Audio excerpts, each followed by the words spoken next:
Fala, meu povo. Bom dia, boa tarde, boa noite. Torço para que estejam todas e todos bem. Meu nome é Felipe Xavier, mediador de Geografia do Polo de Magé, e hoje estou de volta para falar sobre um assunto super importante que é hidrografia. Então, simbora. Então, a gente pode basicamente definir hidrografia como o estudo dos recursos hídricos, desde a sua classificação, distribuição, estrutura, enfim. Mas quando você ouve ou lê hidrografia, o que é que você pensa? O que vem na sua mente? Além de água, é claro. Aposto contigo que é bacia hidrográfica, e com toda a razão. Por quê? Porque a bacia hidrográfica ela é fundamental para a gente entender os processos hidrográficos. Mas o que é bacia hidrográfica, Felipe? Bacia hidrográfica a gente pode conceber como um conjunto do rio principal, dos afluentes e divisores de água. Beleza, o que significa? Para a gente entender melhor o que é a bacia hidrográfica, nada melhor que um esquema, né? Então, vamos lá. Para esse esquema seja super simples, pois vale ressaltar que uma bacia hidrográfica ela pode conter outras bacias hidrográficas menores, que nós chamamos de subbacias. Essa imagem é super válida, pois ilustra os principais componentes que constituem uma bacia hidrográfica. Aqui na imagem a gente pode perceber a presença do rio principal, do afluente, dos divisores de água, da nascente e da foz. Beleza, mas o que significa cada um deles? O rio principal a gente pode definir como o corpo d'água mais extenso. O que isso quer dizer? Olha a imagem. Se a gente percebe o rio principal, é justamente esse aqui, ó. É o mais extenso, o mais contínuo. Só vocês olharem desde lá de cima, ok? Beleza. E o afluente? O afluente é justamente o corpo d'água menor que vai abastecer o rio principal. Olhem aqui, esse é um afluente, esse é um afluente. Então, são corpos d'água menores que abastecem o rio principal. E divisores de água? O que quer dizer? Divisores de água são as superfícies, são formas do relevo que fazem justamente, que são responsáveis justamente por dividirem, por apresentar os limites de uma bacia hidrográfica de outra bacia hidrográfica. Além desses elementos, nós podemos perceber aqui na imagem, ó, aqui em cima, a nascente ou cabeceira de um rio, que é nada mais nada menos onde o rio nasce, o local onde o rio nasce. Eu não sei vocês, mas eu tinha uma baita curiosidade para saber como uma nascente se forma. E por isso eu trouxe uma imagem que ilustra super bem, super didática, e ilustra a formação de uma nascente. Como a gente pode perceber na imagem, a gente tem a presença da vegetação, do relevo, de um poço e da precipitação. O que está acontecendo aqui? Está chovendo, está precipitando e essa água ela vai infiltrar, vai infiltrar no solo. Por isso a importância da vegetação. A vegetação faz com que a água da chuva infiltre, formando camadas permeáveis, que nós podemos perceber aqui. A primeira camada permeável, mais orgânica, a segunda, até que formam um lençol de água, ou lençol subterrâneo, ou, de uma forma mais famosa, o lençol freático. É assim que se forma o lençol freático. E a nascente é nada mais do que o afloramento do lençol freático. Vem só, aqui na imagem a gente pode perceber o lençol freático. E conforme a gente vai chegando mais para a direita, a gente vê uma falha aqui, um, que a gente pode determinar, a gente determina como um afloramento. Então a gente vê uma concentração de água que forma o lençol freático e tem uma falha, uma fenda, um ponto do relevo que possui menor resistência, produzindo assim o afloramento do lençol freático e, consequentemente, formando a nascente. É até engraçado, cômico, que é um local tão pequeno que quando a gente visualiza a bacia hidrográfica, o Rio Paraíba do Sul e sua bacia hidrográfica, a gente pode perceber nessa imagem, essa imagem representa o limite da bacia hidrográfica do Rio Paraíba do Sul, que a sua nascente está lá na Serra da Bocaina, no interior de São Paulo. Ele nasce lá, percorre isso aqui tudo para desaguar no Oceano Atlântico, lá no norte do Rio de Janeiro, na cidade de São João da Barra, mais especificamente no distrito de Atafona. Mas é muito doido isso, como que a gente percebe um rio com uma bacia hidrográfica tão grande e um rio de extrema importância para o abastecimento do Rio de Janeiro, pelo fato de ser um rio que serve para o abastecimento e geração de energia elétrica para o Rio de Janeiro. Por exemplo, o Rio Guandu, né, o famoso Rio Guandu, é justamente uma transposição do Rio Paraíba do Sul. Então a gente tem a dimensão da importância desse rio e é muito engraçado, muito interessante quando a gente percebe que ele nasce desse ponto aqui, ó, como a gente vê na imagem. É, pessoal, podem pasmar, mas o Rio Paraíba do Sul, essa é a nascente dele. Enfim, nós vimos a formação da nascente e agora a gente precisa ver a foz. O que é a foz? A foz é justamente o local onde a água do rio vai desaguar. Porém, essa foz ela pode ser uma foz em estuário e uma foz em delta. O que isso significa? Estuário se refere justamente quando as águas do rio desaguam no mar, no oceano, através de um único canal. Geralmente é constituída por rios de planalto, por conta da sua maior declividade e, consequentemente, maior força, o que permite com que as águas desemboquem através de um único canal, como a gente pode ver nessa outra imagem. Já a foz em delta, ela é constituída justamente por ramificações de canais fluviais e é constituída por rios de planície por conta da sua menor declividade e menor força. Como a gente pode ver nessa outra imagem, a gente vê as ramificações, né, do que o rio deságua. E além disso, tem uma característica de trazer sedimentos, de carregar sedimentos, podendo formar até ilhas, como uma ilha lá no Amazonas. Agora, tendo visto esses elementos que compõem a bacia hidrográfica, a gente pode também analisar o rio a partir do seu perfil longitudinal, que consiste, como a gente pode olhar na imagem, justamente numa visualização do rio através de um perfil longitudinal, de um corte longitudinal, transversal, que permite e que revela a gente analisar elementos importantes, como o próprio rio, representado pelo número 1, mas também nós temos aqui o número 2, que se refere justamente à margem, que pode ser formado por solo, ter uma formação rochosa, que é justamente a lateral do rio, e onde também se dá principalmente a ocupação humana. Além disso, nós temos o leito. O leito é justamente o espaço onde o corpo d'água é armazenado, aquela área onde o corpo d'água está armazenada. Nós temos o número 4, a vertente, que é a elevação, a superfície elevada, as formas de relevo, que a gente pode denominar também como encosta, declive. O número 5, nós temos a crista ou interflúvio. Lembra lá no início que a gente falou sobre os divisores de água? Pode também ser interpretado como crista ou interflúvio, que são pontos elevados no relevo que acabam tendo essa finalidade de dividir águas. Por exemplo, vamos pensar, está ocorrendo a precipitação, a chuva aqui, certo?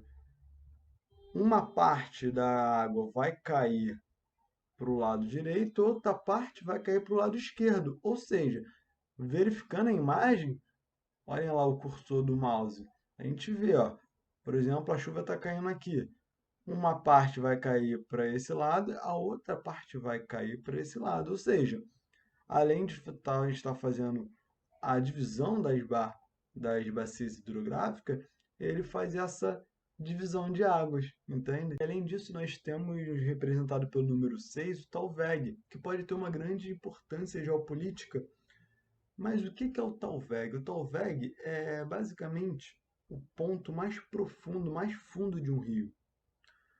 E na divisão territorial, ele pode ser utilizado como ponto limite para estabelecer o limite de um território com outro, o limite de um estado, limite de uma cidade, enfim. Quando estão formulando a divisão territorial, se utilizam muito das estruturas físico-naturais de uma região e a partir disso o Talveg representa esse ponto limite. Tudo bem, visto o perfil longitudinal do rio, simbora para outros conceitos hidrográficos são extremamente importantes também. Conceitos ou termos como jusante e montante. Mas o que isso significa? Calma, bora para a imagem que a gente vai tirar essa dúvida de vez. A imagem nos mostra de forma muito didática a diferença entre esses dois conceitos. A montante se refere justamente a um ponto que tem como direção de aproximação que está em direção à nascente. Já a jusante, ao contrário, é um ponto que está em direção à foz. E nós já vimos o que é nascente e o que é foz. Show? Então, moleza, beleza. Mas por que vocês precisam saber disso, não é mesmo? Vou mostrar para vocês. Termos como montante e jusante estão sendo muito aplicados, são sempre aplicados em usinas, em barragem, para se referenciar o local da barragem. Nesse caso, eu trouxe imagem da usina do Funil, que é uma usina construída no Rio Paraíba, lá em Resende, próximo a Itatiaia, no sul do estado do Rio de Janeiro.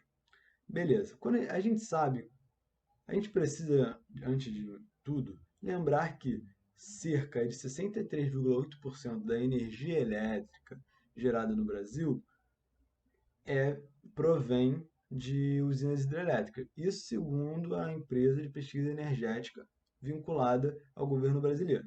Beleza? É um número muito expressivo. Então, a partir disso, a gente pode analisar algumas configurações. Quando a gente constrói uma barragem, como essa daqui, a gente causa uma série de impactos, desde impactos sociais e impactos ambientais. Impactos ambientais, a gente se refere justamente ao alagamento, como vocês podem ver. Criaram a barragem, fizeram a barragem. Eu já estive nessa usina do Funil e é uma coisa assim absurda, de grande, enorme, enorme, muito grande. Eles fizeram uma barragem e, consequentemente, houve o alagamento de uma área, como vocês podem ver nessa área aqui em cima. Vem ao alagamento. Com alagamento, há com certeza o impacto da fauna e da flora, ou seja, há um impacto de todo o ecossistema, em todo o ecossistema. Isso é um impacto ambiental. Além do impacto ambiental, nós temos impacto social, porque isso pode impactar a vida de comunidades pesqueiras, comunidades indígenas, de ribeirinhos, quilombolas, ou seja, isso pode prejudicar, impactar de forma extremamente abrupta a vida de populações, de comunidades tradicionais que viviam naquela área. Beleza? Isso nós sabemos. Mas como a gente se utiliza termos como montante e jusante? Quando a gente tem, novamente, quando a gente tem uma barragem dessa, a gente cria um alagamento, que é a questão do lago artificial, há uma formação de um lago artificial. Além disso, nós temos o quê? Nós temos a redução da vazão do rio. Ou seja, o rio ele se torna menor, porque ele tinha um volume. A partir do momento que tem uma intervenção dessas, ele não tem, ele pode ter a redução da sua vazão, do seu volume. Tudo bem? Nesse sentido, vamos entender. A lagoa artificial formada, ela está a montante ou a jusante da barragem? Ela está a montante. Já aqui o sistema de vazão, que é o Rio Paraíba do Sul, já canalizado, ele está a jusante ou a montante da barragem? Ele está a jusante. Então é nesse sentido, é nesse esquema que a gente se utiliza muitas vezes esses termos. E vocês podem deparar na prova, beleza? Visto isso, a gente vai para um outro assunto, que se refere ao regime fluvial. O que é o regime fluvial? Gente, regime fluvial é basicamente o comportamento, a variação do volume de água do rio. Entende? E o regime fluvial ele pode ser nival, pluvial e misto. Nival é quando o abastecimento do rio se dá através do derretimento do gelo, derretimento da neve. Obviamente, isso só acontece em rios que onde há presença de geleiras, de neve, tudo bem? E já o pluvial é quando o abastecimento do rio se dá através das chuvas, né? Tranquilo.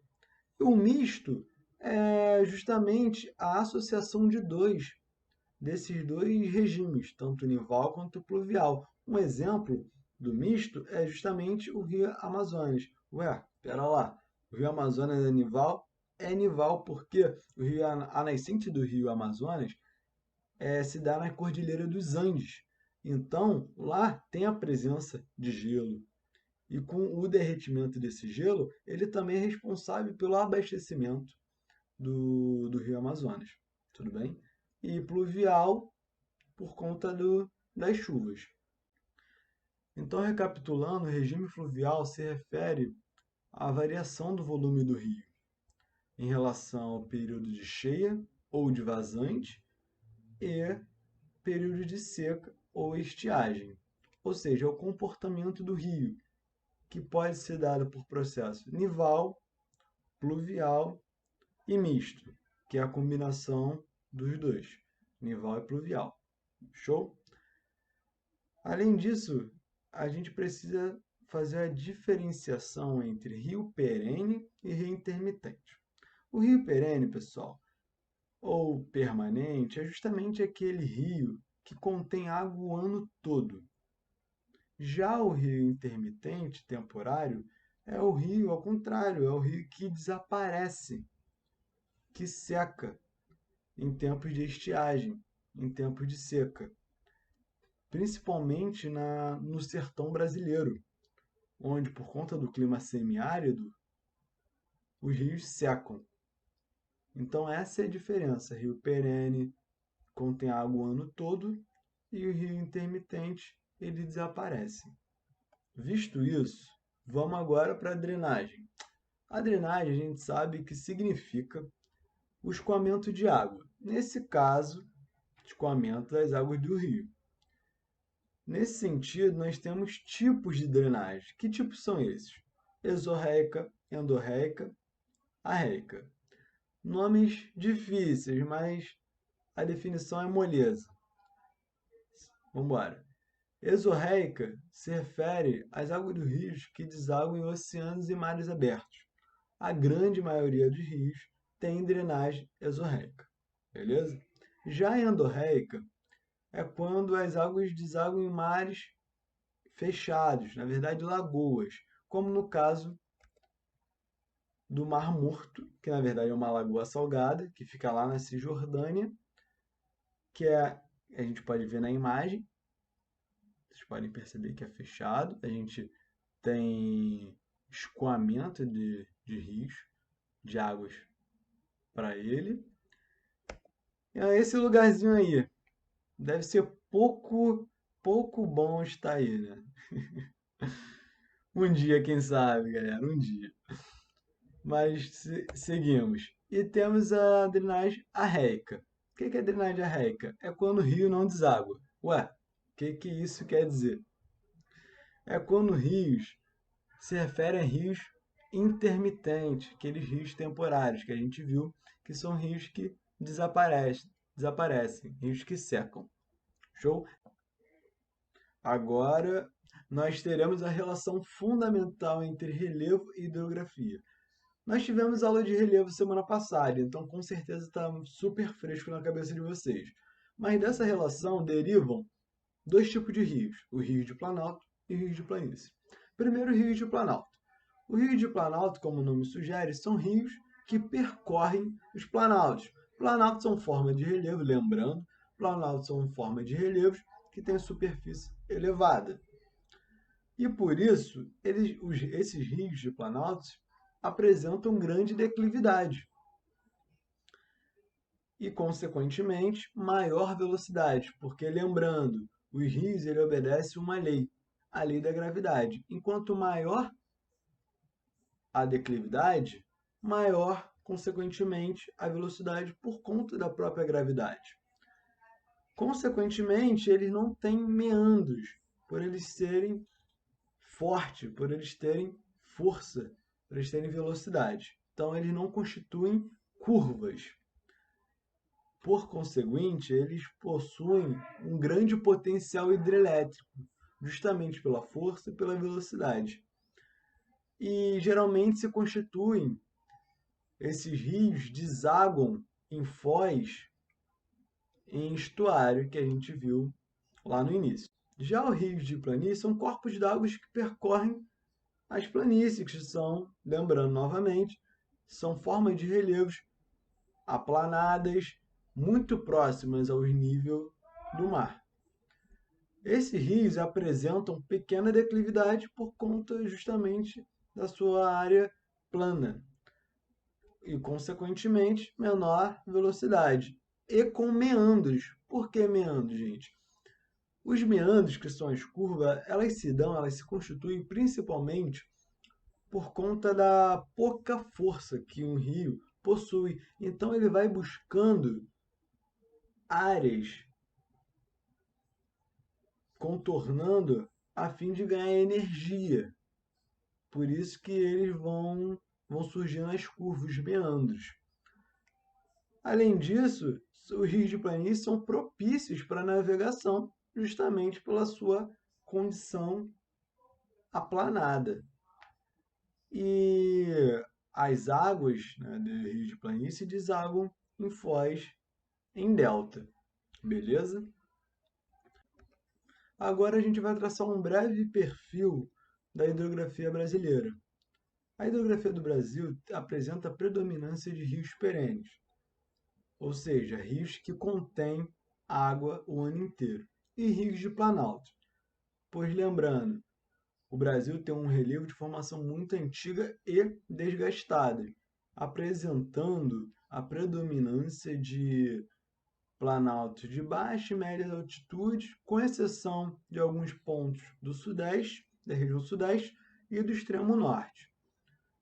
E por isso caracterizando o predomínio de rios de planalto. Além disso, há o predomínio de foz em estuário, justamente por todos aqueles fatores que vimos anteriormente. E também do regime pluvial, ou seja, os rios aqui no Brasil são majoritariamente abastecidos pela chuva. Dando prosseguimento à hidrografia brasileira, é de suma importância que a gente identifique e reconheça as principais bacias hidrográficas do Brasil, que são a Bacia do Tocantins-Araguaia, Bacia Amazônica, a Bacia do São Francisco, que contém a polêmica e célebre questão da transposição do Rio São Francisco, a Bacia do Paraná, que contém a maior usina hidrelétrica em termos de geração de energia do mundo, a Bacia do Paraguai, a Bacia do Uruguai e Bacia do Atlântico.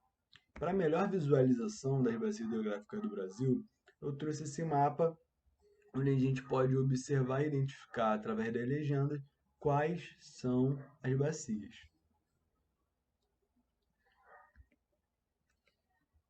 Enfim, quero agradecer a todas e todos novamente pelos ouvidos, pela atenção. peço que se cuidem bem, evitem aglomerações, por favor. A pandemia ainda está aí, o vírus ainda está aí, e logo mais a gente vai se encontrar, tudo bem? Enfim, um grande abraço, fiquem bem.